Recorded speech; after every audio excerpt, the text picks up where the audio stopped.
Askere uyrulama geleneği. Türklerde askerlik çağına gelen gençi askere gideceği günden itibaren 1-2 ay boyunca gezip eğlenmesi için serbest bırakırlar. Hepiniz hoş geldiniz. Salihimiz buyurdu, yetişti, bugüne geldi. Asker kınasına yapmak nasip oldu. Askere sağ salim gidip gelmişsin Rabbim nasip eyle. Şimdi Kur'an okuyoruz. Euzu billahi mineşşeytanirracim.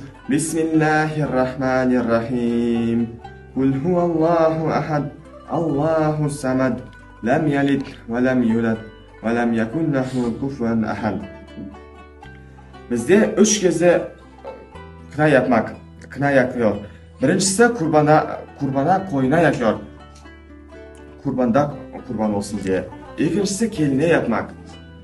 Kocasına kurban olsun diye. Üçüncüsü askere yapmak. Vatanına kurban olsun diye.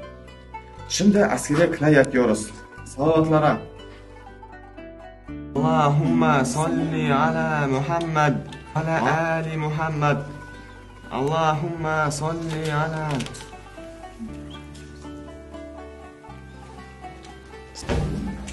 Ya Rabbim, salihimize asere sağ salim gidip sağ salim yuvasına dönmesine eyle. Hayırlı askerliği nasip et ya Rabbim. Orada karşılaşabilecek bütün sıkıntılardan, olumsuzluklardan muhafaza eyle ya Rabbim. Sabır eyle. Vatanımızda koruyan bütün askerimizden muhafaza eyle ya Rabbim. Kalplerden geçen bütün dualarda kabul eyle ya Rabbim. Amin. Amin.